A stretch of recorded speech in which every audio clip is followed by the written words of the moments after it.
Hello students, today we are going to study about molecular genetics. First, the properties of the nucleic acid DNA and RNA.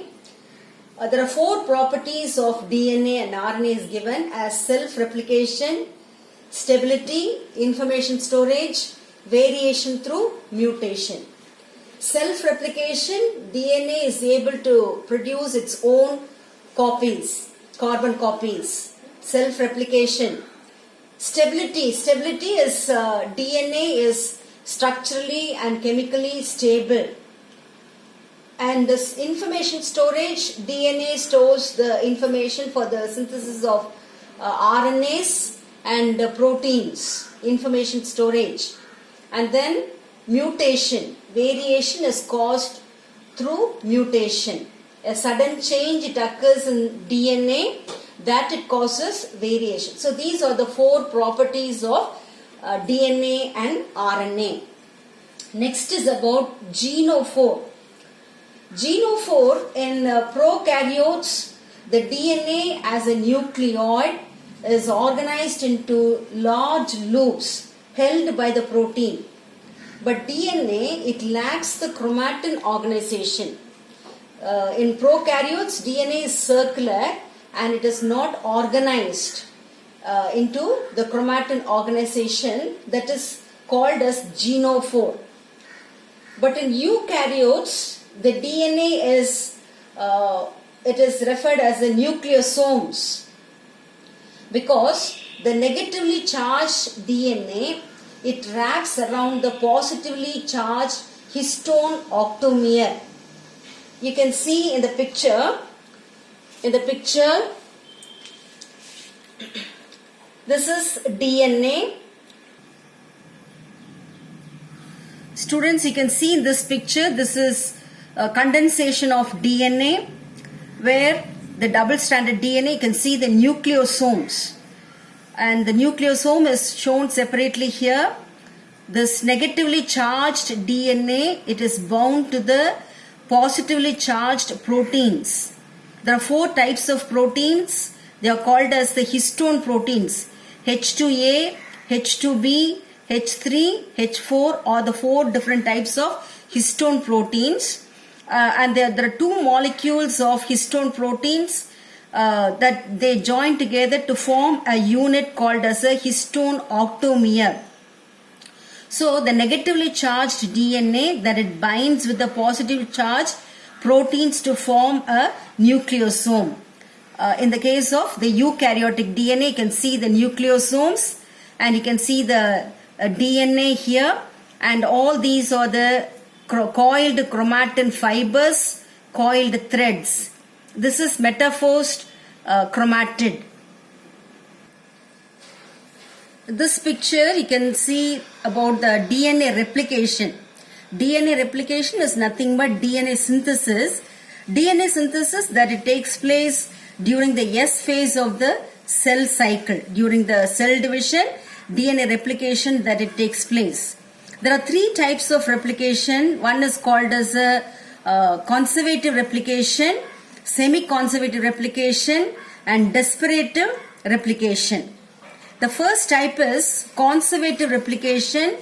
The two strands of the parental DNA are intact. There is no separation.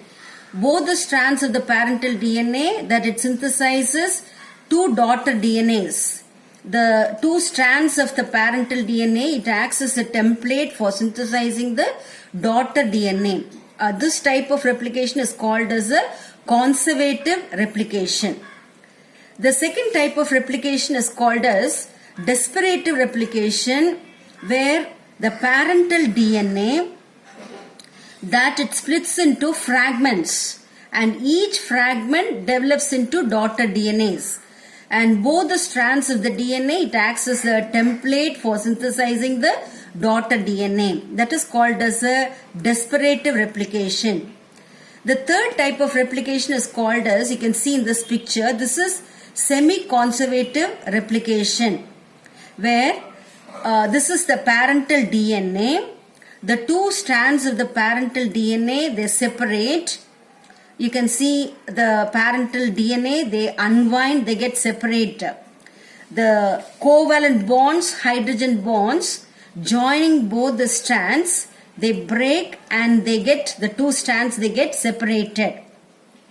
And they expose the nitrogenous bases with the help of the DNA polymerase enzyme. The complementary nitrogenous base pairs are added to form the another strand of the daughter DNA. These are called as a daughter strands. You can see the daughter strand here, daughter strand. This is a parental DNA strand. If adenine is present here in the parental strand, the thymine is added. That's a complementary nitrogenous base. It is added. So two daughter DNAs are synthesized, and both the daughter DNAs they retain the single strand of the parental DNA.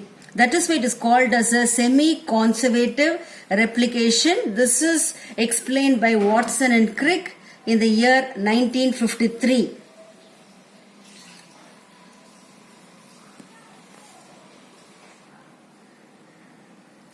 Students, in this picture you can see the semi-conservative replication. It is experimentally proved by Michelson and Starr experiment.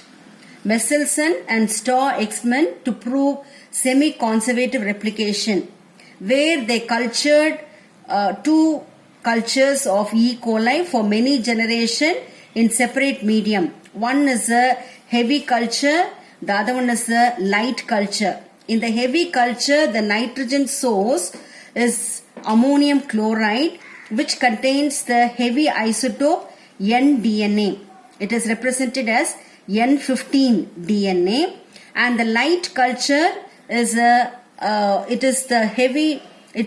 isotope that carries N14. So when they grow separately in two different culture, that they with the help of the technique called as a density gradation technique, centrifugation technique, where you can see the heavy culture and the light culture, and here you can see the hybrid. So after 20 minutes of duration, the sample is taken. You can see the N14 DNA and N15 DNA separately, and these two strands are having both the strands. So this experiment that it proves semi-conservative replication. Students, you can see in this picture the mechanism of replication. It is explained here with the help of the DNA polymerase enzyme. This enzyme only that it helps for the synthesis of DNA. So during DNA synthesis or DNA replication, the two strands of the DNA, they unwind. They get separated with the help of the helicase enzyme. Both the strands, they get separated by breaking the hydrogen bonds. So when the two strands, they get separated with the help of DNA polymerase enzyme, this strand alone, it is synthesized. This strand is called as a leading strand. And another strand of the parental DNA, with the help of the DNA polymerase enzyme, discontinuously another strand is synthesized. That is called as a lagging strand. These fragments are called as the Ogasawara fragments. These Ogasawara fragments are joined by DNA ligase enzyme. So in this replication, at the time of replication, it looks like a replication fork. It's like a Y-shaped structure.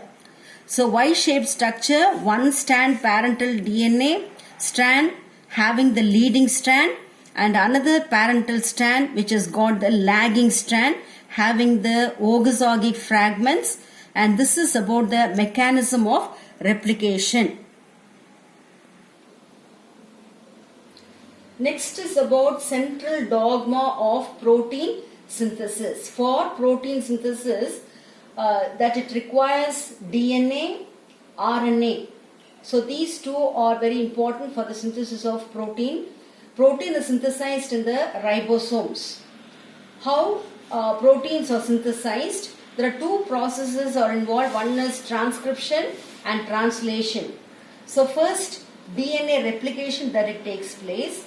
After replication, the DNA that it synthesizes the three different types of RNAs called as messenger RNA, ribosomal RNA and transfer RNA. And that process is called as transcription. So DNA synthesizing RNA is called as transcription. Then RNA that it synthesizes the proteins by the process called as translation. So this is the entire process of synthesis of protein. In some RNA viruses, that is retroviruses, for example HIV virus, where RNA synthesizes DNA, and that process is called as reverse transcription. So reverse transcription that it takes place in RNA viruses, then transcribed into messenger RNA by transcription and then into proteins by translation. So this process that it takes place in RNA viruses.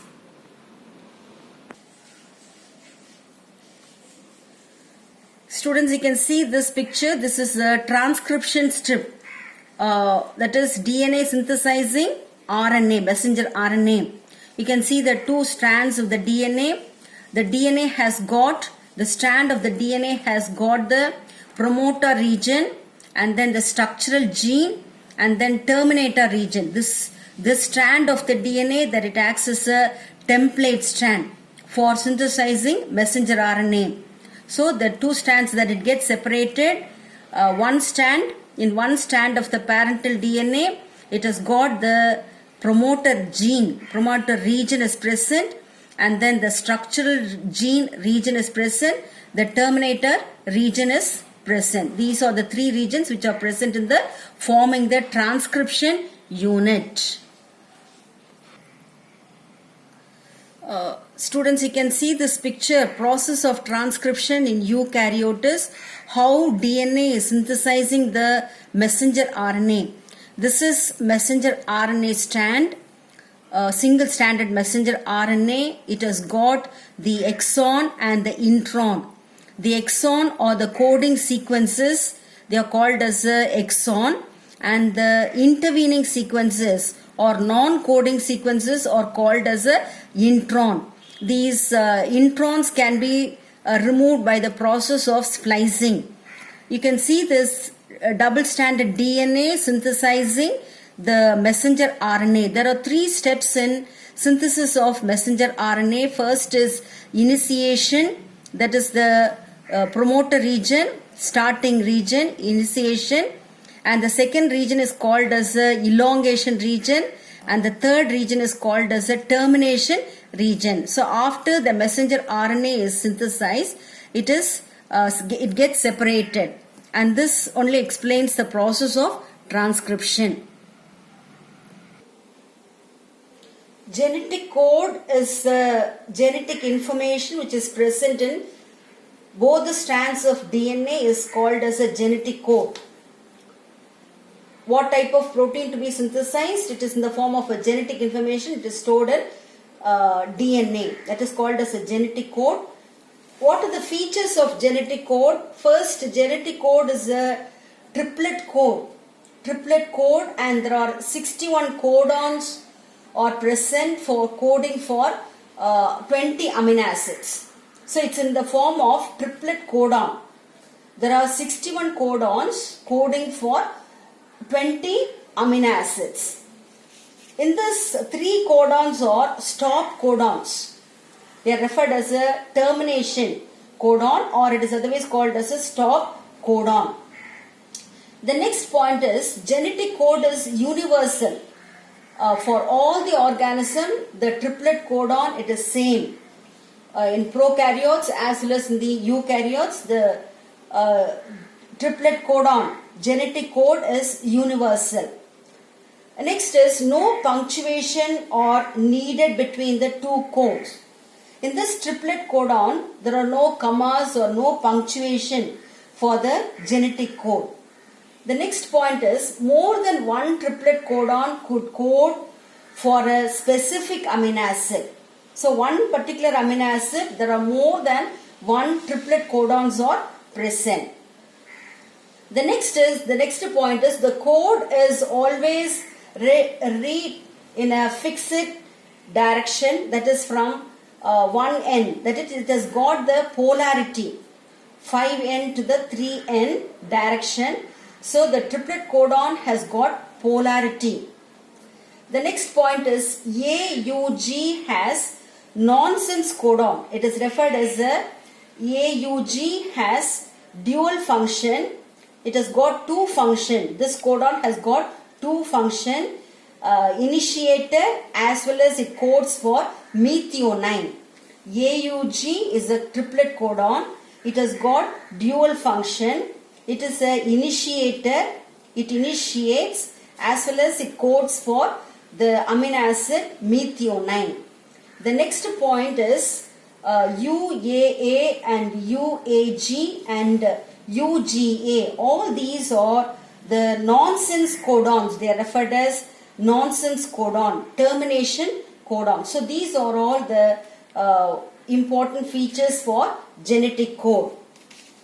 Next, a sudden change can occur in this synthesis of DNA, and that process is called as mutation.